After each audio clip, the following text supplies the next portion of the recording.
Mabilisang balitaan, komprehensibo at totoo sa loob ng 1 minuto. Simula na ang Diskurso Tidbits. Sunog sa DPWH, iniimbestigahan ng NBI at BFP. Posibleng arson, tinitingnan. Trillanes, iginiit na si Bongo ang mastermind ng ilang infrastructure projects ng pamahalaan.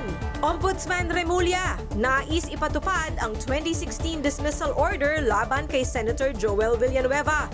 2 patay, 5 sugatan sa pagsabog ng iligal na pagawaan ng paputok sa Bulacan. SB19 nanguna sa unang Filipino Music Awards 2025. Cup of Joe, Zild at Dionella, wagi rin. At Catherine Bernardo, bibigyan ng wax figures sa Madame Tussauds, Hong Kong. Balitang mabilis, komprehensibo at totoo. Yan ang Diskurso Tidbits. Basahin ang tungkol sa lahat ng yan at sa marami pang ibang nakatutuwa at makabuluhang balita sa diskurso.ph.